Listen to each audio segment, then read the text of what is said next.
갈라디아서 2장 20절 우리 함께 읽을까요? 다 암송을 하고 있지만 오늘 하나님의 말씀을 눈으로 보시면서 또박또박 읽으셨으면 좋겠어요. 자, 우리 함께 읽도록 하겠습니다.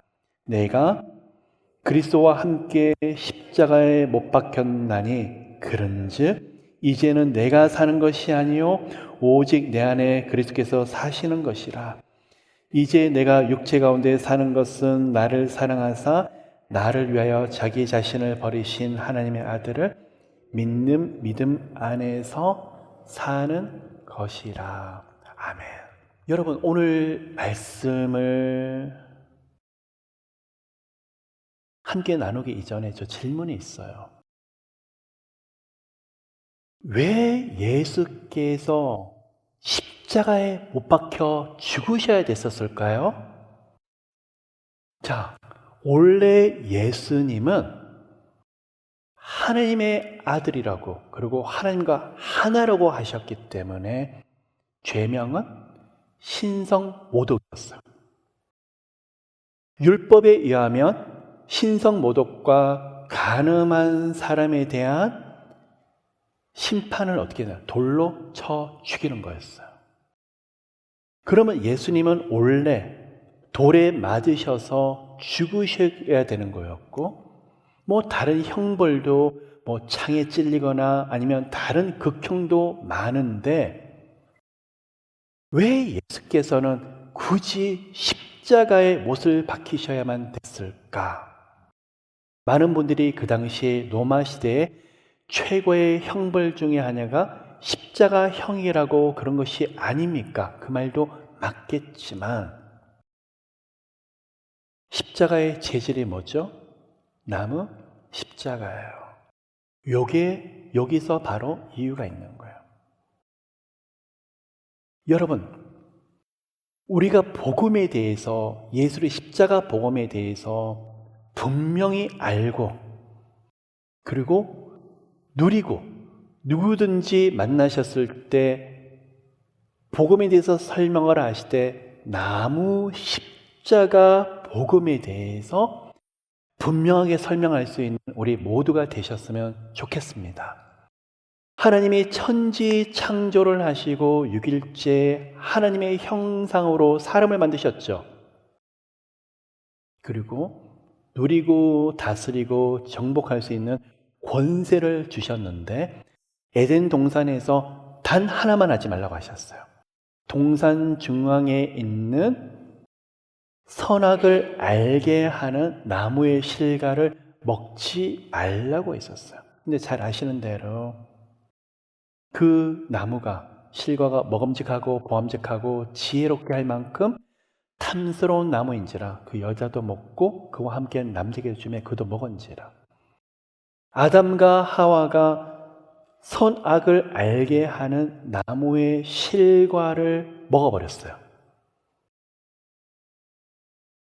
그리고 그것을 하나님의 불순종으로 보셨고 그 불순종에 대한 대가가 너무 컸어요. 하나님과 영원한 분리.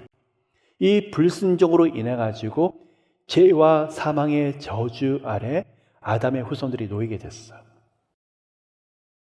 우리는 아담의 불순종, 아담의 범죄라고 표현하고 있는데 맞아요. 그런데 선악과의 저주이기도 해요. 이게 바로 나무의 저주예요.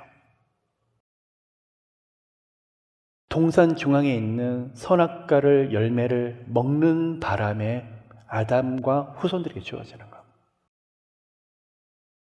그 선악과의 저주, 나무의 저주가 무엇일까요? 하나님과 분리, 죄와 사망으로 인해서 한 번 죽는 것은 사람에게 정한 것이요 또한 그 후에는 심판이 있으리니.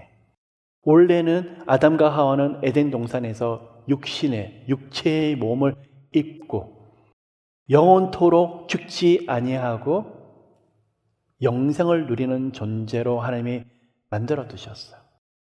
육신도 죽고 나무의 저주로 인해서 그 후에 심판에 놓이게 되는 엄청난 저주, 영적인 저주, 영적인 사망에 놓이게 됐더라는 거예요.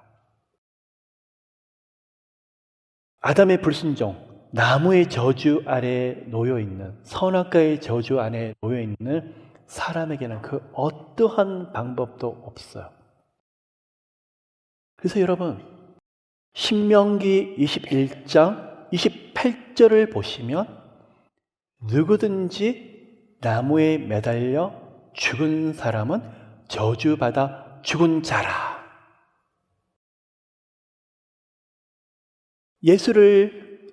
예수님을 신성모독으로 돌로 쳐서 죽이려고 했더니, 그럼 예수님의 제명이 뭐죠? 신성모독죄. 하나님이라고 그랬고 하나님의 아들이라고 그랬기 때문에 저주를 줄 수 없다. 그래서 돌로 쳐 죽이는 것이 당연했지만 대제사장들과 바리새인들이 고민을 하면서 그냥 신성모독으로 죽이는 것이 아니라 하나님으로부터 율법에서 저주받아 죽인 자로 만들자. 그런데 가만히 보니까 로마의 최고 극형 중에 한 가지가 십자가형인데 보니까 나무들하는 거예요. 잘 됐다. 예수를 저주받은 자로 만들어서 죽일 수 있는 방법을 찾았는데 그것이 뭐라는 거예요? 십자가에 매달려 죽이는 것이다라는 거예요. 내 죄 때문에, 우리 모두의 죄악 때문에 예수께서 십자가에 매달려 죽으신 게 맞지만 이 십자가가 상징하는 것은 나무의 저주, 하나님과 영원한 분리 가운데 죽는 거예요. 십자가, 바로 나무의 저주를 상징하는 것이었고, 원래는 누가 나무의 저주 안에 놓여 있는 거죠? 바로 나와 여러분 모두. 나무의 저주, 피해갈 수 없는 거예요. 누구든지 나무에 매달려 죽은 자는 저주받아 죽은 자라. 예수께서는 신성모독도 아니고 어떤 율법을 어겨서도 그 죄보다도 이들이 대제사장부터 바리새인까지 예수를 음모를 꾸미는데 하나님으로부터 저주받아 죽은 자라. 바로 십자가에서 예수님께 일어났던 사건이었어요. 그 나무의 저주는 누가 받아야 되는 건데요? 바로 저예요. 육신의 죽음과 더불어서 영원한 죽음이 있는 지옥으로 들어가서 불과 유황이 타는 못, 영원한 형벌이 있는 것도 말할 수 없는 참담한 비극 중에 한 가지만, 지옥이 왜 지옥일까요? 하나님이 안 계시기 때문에, 하나님부터 어떤 약속의 말씀이 없고 희망과 소망이 없기 때문에 바로 지옥인데, 영원한 분리가 일어났던 나무의 저주 아래 놓였더라는 거예요. 나무가 처절하리만큼 저주를 쏟아내고 있어요. 우리 한 사람 한 사람을 바라보면서 너도 나무의 저주, 너도 나무의 저주라고 외치고 있는데 예수께서 딱 앞에 서셔서 이 나무의 저주는 내가 짊어가리라. 이 세상의 모든 죄와 사망의 저주는 내가 다 지고 가리라. 이 저주가 한 사람 한 사람을 향해서 처절하리만큼 절규에 가까운 죄에 대한 사방이 흘러나오고 있는데 예수님이 온 몸으로 내 아들 안 돼, 내 딸 안 돼, 이 저주는 내가 다 짊어지고 갈게. 바로 거기 십자가 앞에서 일어났던 사건이에요. 십자가에서 피 흘려 죽으시면서 이 나무에 대한 저주에 대한 대가는 바로 예수께서 다 지고 가시고 사망과 저주로부터 오는 모든 대가는 예수님이 친히 짊어가시고 십자가 앞에서 하나님이시니까 하나님의 아들이니까 대충 하시는 것이 아니라 모든 사람이 겪을 수 있는 고난과 고통의 최고의 형벌을 예수님이 친히 다 짊어지시고 아마 그 시간에 예수님은 우리 한 사람 한 사람을 생각하셨을 거예요. 내가 이 길을 가야만 내 아들을 살릴 수 있어. 내 딸의 가정을 구원할 수 있어. 땀과 피, 몸에 있는 물을 다 쏟으시면서 한 사람 한 사람을 그 나무의 저주로부터 건지고 구원하고 싶으셔서 그리고 예수께서는 나무의 저주로 죽으셨어요. 한 번 죽는 것은 사람에게 정한 것이요 그 후에는 심판이 있으리니 육체의 죽음이 예수님께 있으셨고 아무 죄가 없으신데 원래 우리가 가야 되는 곳이 어디죠? 지옥이잖아요. 죄가 없으신데 예수님은 아마 지옥까지 가셨는데 예수님이 지옥의 형벌을 받으실 수 있어요? 없어요? 없는 거예요. 여러분, 니느웨로 가라고 했었을 때 요나가 다시스로 갔다가 나중에는 큰 풍랑이 일어서 물에 빠뜨릴 수밖에 없었죠. 그런데 큰 물고기가 와서 3일을 품고 있다가 니느웨로 가는 길목에다가 어떻게 하죠? 뱉어버려요. 토해버려요.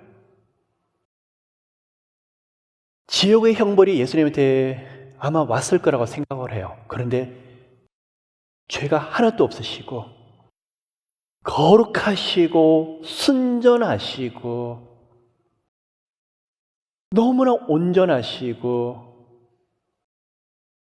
그러한 하나님의 성품과 그 거룩함 속에 지옥이 감당을 못해서 마치 큰 물고기가 요나를 뱉듯이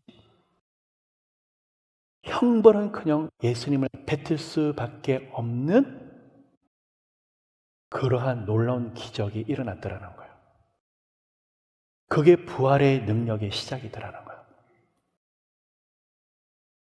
지옥이 감당 안 되시는 분이 누구실까요? 예수 그리스도예요. 지옥에 토해내실 정도로 거룩하시고 영광 가운데 계신 분이 누구시죠? 바로 예수 그리스도세요. 그런데 한 번 죽으셨던 예수님이 육체의 죽음도 예수님을 감당을 못하는 거예요. 예수님은 지옥의 형벌에서도 살아나실 뿐만 아니라 육체의 죽음에서도 살아나요. 그게 바로 부활의 능력이에요.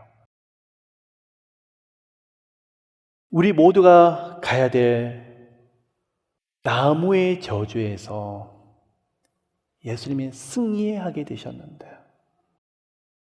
이 예수님이 십자가 위에서 흘리셨던 보혈, 나 때문에, 내 죄 때문에 내가 짊어져야 될 그 저주를 예수님이 친히 지고 가시는데 그 십자가 공로와 은혜를 믿기만 하면 구원과 영생과 죄사함의 은혜를 얻게 되고 믿기만 하면 하나님의 자녀가 되고 성에서 함께 하시고 동행하시고 천국 백성이 되고 성령께서 늘 인도하시고 함께 하신 은혜를 누리게 되는데 어떤 은혜를 누린지 아세요? 부활의 능력이 함께해요. 진짜 예수 그리스도의 보혈의 은혜를 믿으세요? 그러면 지옥의 예수님을 삼킬 수 없고 토해냈듯이 여러분도 마찬가지예요. 여러분 예수 그리스도를 십자가를 믿으시고 그 은혜를 믿으시면 가고 싶어도 못 가는 곳이 있어요. 구경하고 싶어도 못 가는 곳이 있어요. 어디일까요? 지옥이에요. 못 가요. 갈 수가 받아주질 않아요. 왜? 십자가의 보혈이 묻어있기 때문에. 잠시만 둘러보고 갈게요. 어림없어요. 지옥이 경기 일으켜요. 비명을 질러요. 왜요? 우리 앞에 묻어있는 예수님의 보혈의 능력이 너무나 크기 때문에, 나무 십자가에서 오는 예수님의 능력이 너무나 크기 때문에 지옥이 감당을 못하는 거예요. 죄와 사망이 감당을 못하는 것이 바로 부활의 능력이더라는 거예요. 여러분, 바로 이러한 권세와 권능을 가지고 있는 분이 누구시죠?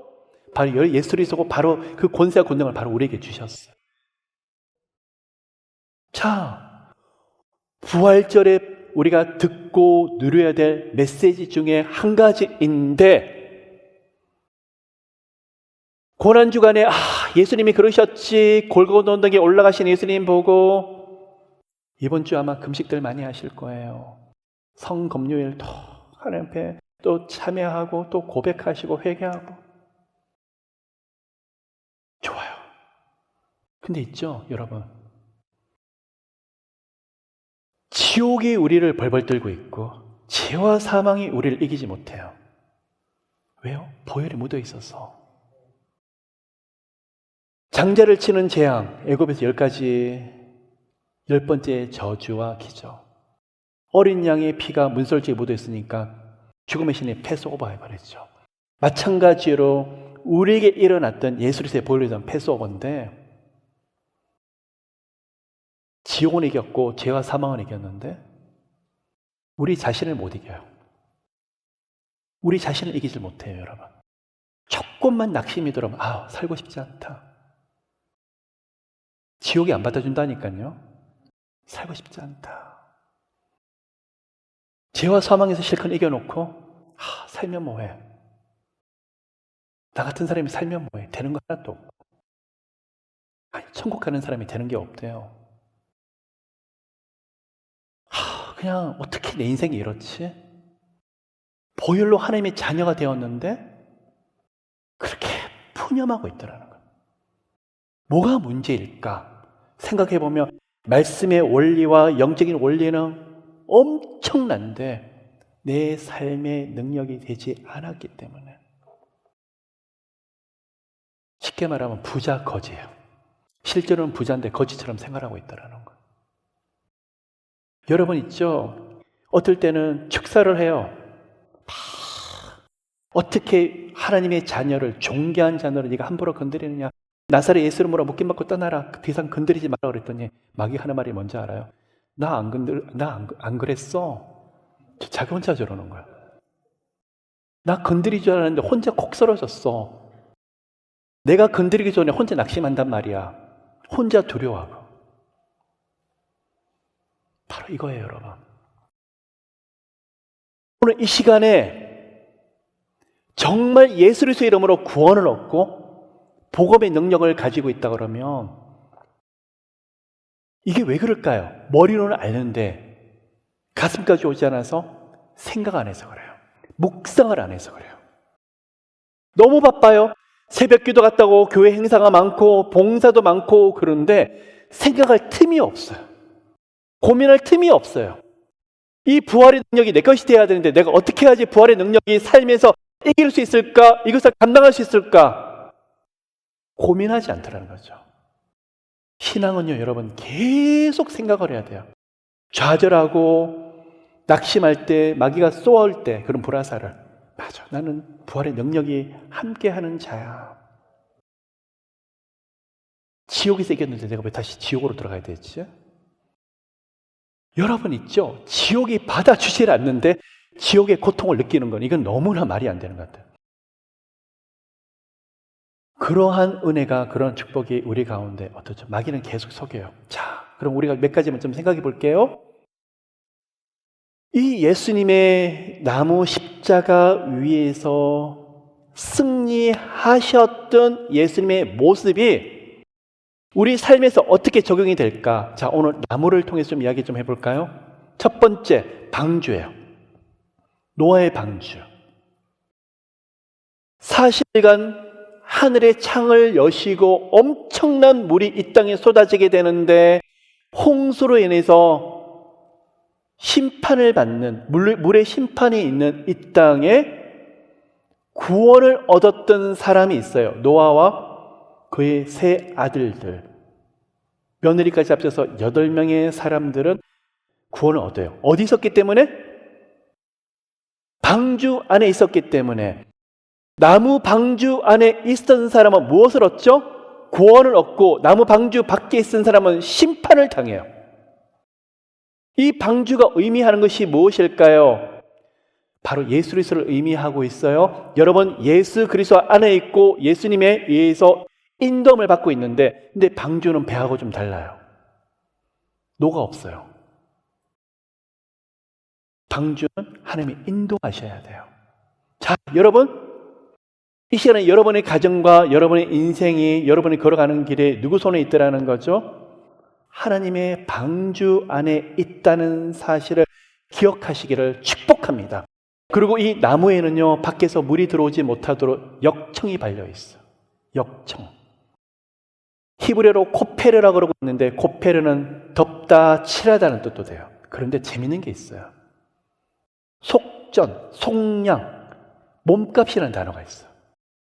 예수님이 역청을 칠해서 밖에 심판이 조금 더 들어오지 못하도록 완전하게 막고 있을 뿐만 아니라 구원하시기 위해서 모든 대가를 지불한다는 게 바로 방주 속에 다 담겨 있더라는 거예요. 자, 여러분, 오늘 십자가 복음을 은혜를 누리시는 여러분, 지옥이 감당 안 되시는 여러분, 아멘. 그러면 이미 예수 그리스도의 방주 안에 타고 계시는데, 그 방주는 여러분이 인생의 키를 들고 있는 것이 아니라 누가 이끌고 계시더라는 거예요? 살아계신 하나님이, 예수님이 여러분의 인생을 정확하게 이끌고 인도하고 계시더라. 아멘. 믿으셔야 돼요. 누구만이 이 은혜를 누릴 수 있죠? 나무 십자가에 대해서 승리를 경험한 예수 그리스도를 믿음으로 주님이라고 고백하는 사람만이 이러한 은혜를 누릴 수 있어요. 자, 두 번째, 모세가 40년 애굽의 왕자로 있다가 40년 미디안 광야로 가서 목동으로서 살고 있다가 그의 나이 80살 호렙산에 하나님의 성산에 갔는데 뜰기 나무에 불이 붙었는데 타지가 않아요. 그것을 보고 너무 신기해서 가까이 가다가 누구를 깊이 만나게 되죠? 하나님을 만나게 돼요. 모세야, 내 신을 벗어라. 여기서는 거룩한 곳이니 내 신을 벗어라. 거기서 하나님은 여호와 하나님이라는 것을 모세에게 보여주세요. 뜰기나무는요, 여러분, 사막 가운데, 광야 가운데 너무나 쉽게 보이는 나무예요. 근데 이 나무에 뭐가요? 불이 붙어버렸어요. 바로 여러분 한 사람 한 사람의 뜰기나무예요. 광야에 보잘것없는데, 미천하고 너무나 부족한데, 거기서 하나님의 말씀이, 하나님의 능력이, 성령의 기름 부으심과 성령의 역사가 함께하는 불이 붙는 뜰기나무가 되며 많은 사람들이 여러분의 가정과 여러분 한 사람 한 사람을 보면서 당신을 보니까 살아계신 하나님이 보이게 됩니다. 하나님이 역사하시게 나타나네요.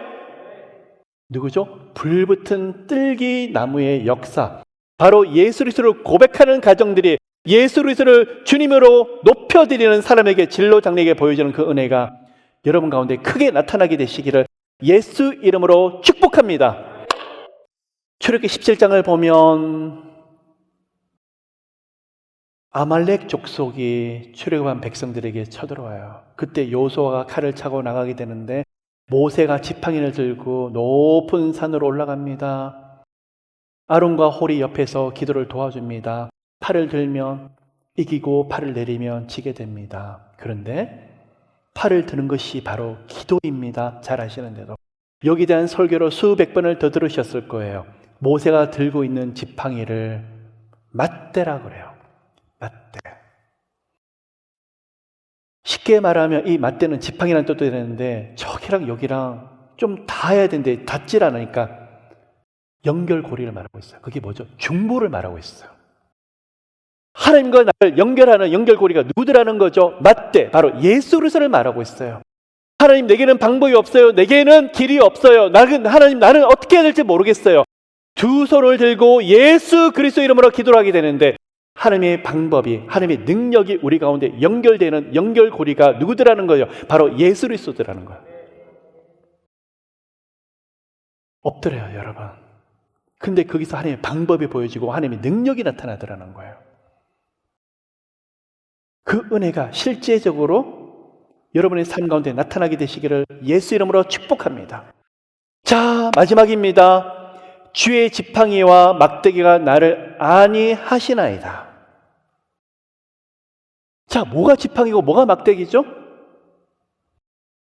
지팡이는 여러분, 야생 동물로부터, 맹수로부터 위협을 당할 때 같이 싸우고 그들로부터 이길 수 있는 도구가 되는 거고, 막대기는 너무 지쳐 있을 때, 산을 올라가실 때 어떻게 하죠? 지팡이를 짚고 몸을 지탱을 하죠. 그게 바로 막대기예요.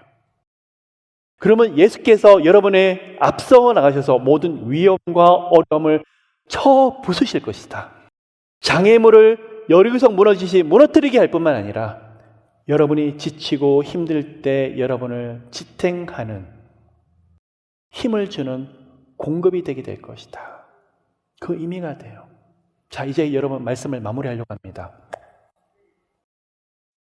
나무 십자가의 복음, 그리고 십자가에 승리하셨던 그 은혜를 누리시는 분들은 영생을 얻고 구원을 얻었고 미래의 형만이 아니에요. 현재 진행형이에요. 현재 하나님과 예수 그리스도를 깊이 알아가고 누리게 되고, 그런데 너무 신기해요. 하나님의 인도함을 받게 돼요. 목사님, 어디로 갈지 몰랐는데 우리 하나님이 인도하세요. 우리 하나님이 정말 도우신데 너무나 신기하게 도우세요. 이 어려움이 있는데 피해 나가게 하세요. 주의 막대기 함께 하는 거예요. 지팡이 함께 하셔서 그 어려움을 다 치워버리시는 거예요. 도대체 하나님의 방법을 어떻게 경험할지 몰라서 두 손 들고 기도했더니 여호와의 맞대를 경험하게 되는데, 하나님이 제게 주시는 그 은혜와 은총이 얼마나 크신지 모르겠어요. 목사님 있죠? 저는 밖에 나갔더니 사람들이 저보고 하는 이야기가, 저만 보면 하나님이 살아계신 것이 보여진대요. 너무 신기하대요. 불이 붙는 뜰기나무가 되셨기 때문에요. 아멘. 여러분, 역대하 26장을 보면 우시아 왕이 누렸던 복 중에 한 가지가 기한 도우심이에요. 기한 도우심. 영어로는 Great Help라고 나와 있어요. 여러분 인생에 말이 안 되는 기한 도우심이 예수 그리스도로 인해서 크게 나타나게 되시기를 축복해요. 사모하셔야 돼요. 하나님이 오늘도 여러분 계속 챌린지 하실 거예요. 사모하시면서 이 시간에 그 은혜가 우리 가운데 가득하시기를 예수 그리스도 이름으로 축복합니다.